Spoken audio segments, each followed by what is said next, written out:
जय हिंद साथियों। इस वीडियो में देखने वाले हैं क्लास 10 के लिए जो फर्स्ट सेमेस्टर का एग्ज़ाम हुआ फ्रेंड्स। ठीक है, आज ही एग्ज़ाम हुआ है। उसके साइंस का टोटल क्वेश्चन का सॉल्यूशन देने वाले हैं ऑब्जेक्टिव का। और फ्रेंड्स जैसे कि आप लोगों को बता दें कि 10 क्लास के विद्यार्थियों के लिए इस चैनल पे लाइव क्लास शुरू हो चुका है। ठीक है, यहाँ पे साइंस का सभी ऑब्जेक्टिव देखने को मिलेंगे जितने भी पूछे गए हैं, और किस टाइप के क्वेश्चन आएंगे वो पूरी तैयारी कराई जाएगी फ्रेंड्स। और साथ ही साथ आपका मैथ का कॉन्सेप्ट के साथ में सब्जेक्टिव और ऑब्जेक्टिव टोटल क्लियर होगा। तो अब हमारे चैनल से नहीं जुड़े हैं तो जुड़ जाइए। और चलिए फ्रेंड्स सारे क्वेश्चन को सोल्व करते हैं। ठीक है, ध्यान देंगे क्या क्वेश्चन पूछा गया था। देख रहे होंगे कि क्लास 10 है, टर्म एग्जामिनेशन अगस्त 2024 क्लास 10 के लिए जो था साइंस का है। और पहला क्वेश्चन क्या दिया गया था फ्रेंड्स, ऑब्जेक्टिव ग्रुप में बहुत ही इजी क्वेश्चन पूछे गए थे। इससे हल्का सा आपको हार्ड लेवल का हल्का देखने को मिलेंगे जो फाइनल एग्जाम में देखेंगे। लेकिन आपको फ्रेंड्स हम आप लोगों को बता दें कि एक भी ऐसा क्वेश्चन नहीं होगा जो पढ़ाया हुआ नहीं आएगा। पूरी की पूरी पढ़ाया हुआ क्वेश्चन आएगा। हमारे चैनल से जुड़ जाइए। ठीक है, चलिए। प्रकाश के किरणें के समूह को कहते हैं। सवाल पढ़ा था कि प्रकाश के किरणों के समूह को कहते हैं। तो फ्रेंड्स प्रकाश की किरणों के समूह को प्रकाश पुंज कहा जाता है। ठीक है, ऑप्शन सी इसका राइट आंसर हो जाएगा। अगला जो क्वेश्चन पूछा गया था, क्या पूछा गया था फ्रेंड्स कि प्रकाश के परिवर्तन के नियम। तो प्रकाश के परिवर्तन के दो नियम होते हैं। ठीक है, प्रकाश के परिवर्तन के दो नियम होते हैं। आपतन कोण बराबर परिवर्तन कोण होता है। आपतित किरण परिवर्तित किरण आपतन बिंदु पर खींचेगा विलंब, दोनों सभी एक ही दिशा में होते हैं। अगला सवाल है फ्रेंड्स कि सरल सूक्ष्मदर्शी में किसका उपयोग किया जाता है। तो सरल सूक्ष्मदर्शी में उत्तल लेंस का प्रयोग किया जाता है। डॉक्टर लोग अवतल दर्पण का प्रयोग करते हैं फ्रेंड्स। ठीक है, चलिए आगे बढ़ते हैं। अगला क्वेश्चन जो पूछा गया था, लेंस का आवर्धन बराबर होता है, यानी लेंस के आवर्धन बराबर क्या होता है फ्रेंड्स। तो लेंस का आवर्धन बराबर V/U होता है। M बराबर 2 होता है, आवर्धन को M से सूचित किया जाता है, और V/U होता है। जो ऑप्शन कहाँ है, ऑप्शन नंबर डी में इसका राइट आंसर हो जाएगा। अगला सवाल क्या पूछा गया था कि लेंस का कौन सा लेंस अभिसारी लेंस कहलाता है। ठीक है, कौन सा लेंस जो है फ्रेंड्स अभिसारी लेंस। तो अभिसारी लेंस अवतल लेंस कहलाता है, और अभिसारी लेंस ये है अपसारी लेंस अवतल कहलाते हैं। और याद रखेंगे अभिसारी जो है वो उत्तल लेंस कहलाता है फ्रेंड्स।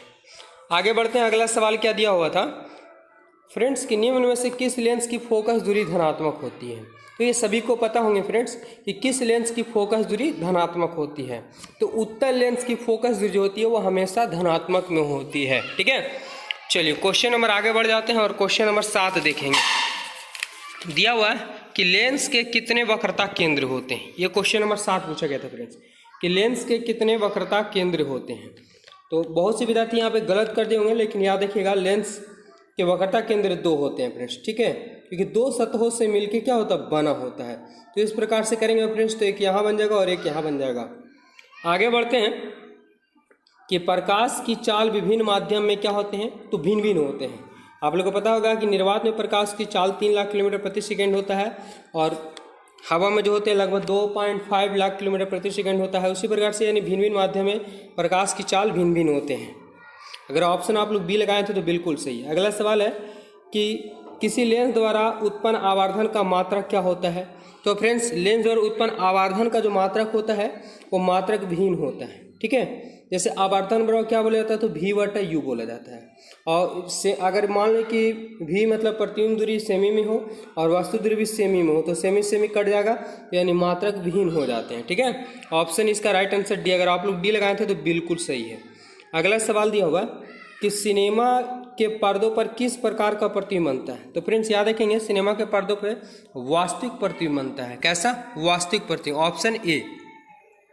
अगला सवाल क्या पूछा गया था कि जिंक से लोहा को लेपित करने की प्रक्रिया को क्या कहते हैं।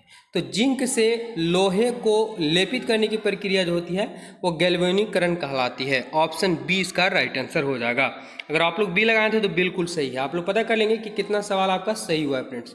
अगला सवाल दिया गया था कि सिल्वर क्लोराइड का रंग कैसा होता है। तो सिल्वर यानी चांदी देखे होंगे। ठीक है, तो इसका रंग कैसा होता है, श्वेत होता है। राइट आंसर ए हो जाएंगे फ्रेंड्स। अगला सवाल क्या पूछा गया था, ध्यान समझने का प्रयास कीजिएगा कि जस्ता तनु हाइड्रोक्लोरिक अम्ल से अभिक्रिया के फलस्वरूप कौन सा गैस देता। तो जस्ता का होता है Zn, हाइड्रोक्लोरिक का होता है HCl। फ्रेंड्स अभिक्रिया करेंगे तो ZnCl बन जाएगा। ठीक है, ZnCl2, लेकिन जिंक का 2 होता है संयोजकता, तो 2 लगा देंगे, प्लस H2 अलग हो जाएगा। लेकिन यहाँ देख रहे हैं कि H इधर एक था इधर एक, तो यहाँ पे 2 से अभिक्रिया कर देंगे तो क्या अलग बन गया फ्रेंड्स, तो H2 अलग हो गया, यानी कौन से गैस बनेंगे, तो H2। इस प्रकार से आप पता कर सकते हैं अभिक्रिया करके। अगला सवाल क्या था कि निम्न में कौन ऑक्सीकरण की क्रिया नहीं है, तो फ्रेंड्स दहन, इसमें ऑक्सीजन की जरूरत होती है, बिना ऑक्सीजन के पसीना जलेगा नहीं। भोजन के पाचन में भी ऑक्सीजन की जरूरत होती है, श्वसन में तो सांस ले रहे हैं तो ऑक्सीजन की जरूरत है। अब क्षेपण में जो होती है वो ऑक्सीकरण अभिक्रिया नहीं है। अगला सवाल है कि निम्न में कौन विस्थापन अभिक्रिया का उदाहरण, विस्थापन मतलब एक दूसरे को अलग कर दिया जाता है उसे विस्थापन भी। तो यहाँ पे देख रहे हो फ्रेंड्स कि FeSO4 के साथ सट गया लेकिन Cu को क्या कर देगा, अलग कर दिया, तो विस्थापित कर दिया, इसलिए ऑप्शन अभिक्रिया जो है यहाँ पे विस्थापन अभिक्रिया ऑप्शन ए हो जाएंगे। अगला सवाल क्या दिया हुआ ध्यान समझेंगे, 16 नंबर सवाल है कि अम्ल और क्षार आपस में अभिक्रिया करते हैं तो क्या बनते हैं, तो फ्रेंड्स अम्ल और क्षार अभिक्रिया करते हैं तो क्या बन जाता है, लवण बन जाता है। क्या बन जाता है, लवण बन जाता है फ्रेंड्स, याद रखेंगे। चलिए आगे बढ़ जाते हैं। इसे आप लोग को पता होगा कि जैसे अम्ल है HCl है और क्षार NaOH है, ठीक है, अभिक्रिया करेगा तो क्या बन जाएगा, यहाँ से Na ले लेंगे और इधर से Cl, NaCl नमक हो गया और H2 अलग हो जाता है, तो लवण और जल बनता है। लेकिन यहाँ पे खाली ऑप्शन में है क्या कि लवण, तो लवण डाल देंगे, ठीक है। चलिए आगे बढ़ते हैं। अगला सवाल अधातु के ऑक्साइड, तो फ्रेंड्स अधातु के ऑक्साइड जो होते हैं अम्लीय होते हैं। आगे सवाल, निम्न में किस विलयन का उपयोग दीवारों की सफ़ेदी करने के लिए किया जाता है, तो कैल्शियम हाइड्रोक्साइड का प्रयोग किया जाता है फ्रेंड्स, CaOH का हॉल 2 का किया जाता है, यानी दुधिया इसे भी बोला जाता है, दुधिया चूना, ठीक है। तो इसका उपयोग दीवारों की सफ़ेदी के लिए किया जाता है। 19 नंबर सवाल क्या है देखेंगे, NOH क्या है, तो OH जहाँ पे आपको देखने को मिल जाएगा, ठीक है, वो समझिएगा क्षार दिया हुआ है, तो NaOH क्या है, एक प्रकार का क्षार है। अगला सवाल है कि अम्लीय विलयन का pH मान, तो याद रखेंगे फ्रेंड्स कि pH स्केल जो है सोरेनसन महोदय ने दिए थे, इसमें एक कंडीशन बताए थे कि उदासीन विलयन का pH मान 7 होगा, अगर 7 से कम होगा तो अम्लीय होगा, 7 से बेसी होगा तो क्षारीय होगा। हमसे पूछा है कि अम्लीय, तो 7 से कम होंगे, ऑप्शन सी हो जाएगा।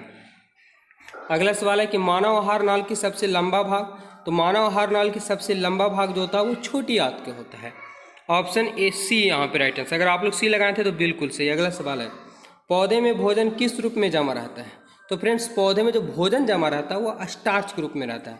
अगर ऑप्शन बी लगाएं आप लोग तो बिल्कुल सही है। चलिए आप लोग वीडियो को शेयर कर दिए और लाइक भी कर लीजिए, और जो भी नए तो आपको फ्रेंड शेयर भी कर दीजिए फ्रेंड्स, एवरीडे आप लोग को मिलेगा, ठीक है। आयोडीन की कमी से कौन सा रोग होता है, तो आयोडीन की कमी से जो घेंघा रोग होता है, ठीक है फ्रेंड्स, कमी से कौन सा रोग, घेंघा रोग हो जाता है। आगे बढ़ते हैं। अगला सवाल है इंसुलिन की कमी से मधुमेह रोग होता है, एड्स जो होता है HIV के कारण होता है, और स्कर्वी जो विटामिन सी की कमी से होता है, ठीक है। श्वसन के अंतिम उत्पाद क्या है, तो श्वसन के अंतिम उत्पाद जो होता है फ्रेंड्स वो CO2 निकलता है हमारे शरीर से, नाक से, ठीक है, और साथ ही साथ जल के कुछ होते हैं, और साथ ही साथ हमें सांस लेते हैं तो क्या मिलता है, ऊर्जा भी मिलता है, तो ऑप्शन सी इसका करेक्ट आंसर हो जाएगा फ्रेंड्स। चलिए अगला सवाल है कि ट्रैकिया किस जीवों के श्वसन अंग है, तो फ्रेंड्स ट्रैकिया आप लोग पढ़ोगे, जितने कीड़े मकोड़े होते हैं उनमें श्वसन अंग के लिए ट्रैकिया ही प्रयोग किया जाता है। तो यहाँ पे देख रहे होंगे कि कॉकरोच जो है एक प्रकार का कीड़ा है, ठीक है, जो जिसमें ट्रैकिया श्वसन के लिए अंग होते हैं। अगला रक्त क्या है, तो आप लोग पढ़ चुके हैं फ्रेंड्स कि रक्त क्या है, कोशिका है, पदार्थ है, इनमें से कोई नहीं उत्तक है। तो रक्त एक प्रकार का तरल संयोजी उत्तक होता है, इसका pH मान 7.4 होता है। एक स्वस्थ मनुष्य में 5 से 6 लीटर रक्त पाया जाता है। हमारे शरीर का जो pH मान तो हो गया फ्रेंड्स, इसमें कहने का मतलब कि रक्त का, लाल रक्त का जीवन काल जो होता है कितने दिनों का होता है, तो 120 दिनों के होता है, ठीक है। आगे बढ़ते हैं। अगला सवाल गाढ़ कोशिका भित्ति, गाढ़ कोशिका की कौन सी भित्ति मोटी होती है, तो गाढ़ कोशिका की भीतरी भित्ति जो होती है फ्रेंड्स वो मोटी हो जाती है जल को अवशोषण करने की वजह से। अगला सवाल निम्न में कौन सा हेट्रोक्राइन ग्रंथि है, तो हेट्रोक्राइन ग्रंथि कौन सा है, तो फ्रेंड्स हेट्रोक्राइन ग्रंथि आग्नेयाशय ग्रंथि को ही कहा जाता है, ऑप्शन इसका बी राइट आंसर हो जाएगा। अगला सवाल निम्नलिखित में कौन शरीर का संतुलन बनाए रखता है, तो फ्रेंड्स शरीर का संतुलन बनाए रखने के लिए जो हमारे मौजूद होते हैं वो सेरिबेलम होता है, ठीक है। ये मस्तिष्क का भाग होता है, क्रेनियम, खोपड़ी वगैरह, ठीक है। मस्तिष्क स्टेम 2 होते हैं, और सेरिब्रम जो आपको सोचने समझने की शक्ति देता है सेरिब्रम, लेकिन सेरिबेलम जो शरीर को संतुलन बनाए रखता है, यानी तापमान को बनाए रखता है। अगला सवाल है कि तंत्रिका तंत्र की संरचनात्मक क्रियात्मक इकाई को क्या कहते हैं, तो सिंपल से इसका आंसर है कि संरचना तंत्रिका तंत्र की संरचनात्मक क्रियात्मक इकाई की न्यूरॉन कहा जाता है, ऑप्शन ए। फ्रेंड्स आप लोग कमेंट करके बताएंगे कि 30 क्वेश्चन में से आप लोग का कितना राइट आंसर हुआ है, ठीक है। और चैनल पहले बार जुड़े, चैनल को जरूर सब्सक्राइब कीजिए, आपको साइंस और मैथ का पूरा मिलेगा, ठीक है फ्रेंड्स। और लास्ट में आपको तैयारी भी विशेष रूप से कराया जाएंगे और सोशल साइंस के ऑब्जेक्टिव देखने को मिलेंगे। धन्यवाद, मिलते हैं नेक्स्ट वीडियो में। जय हिंद।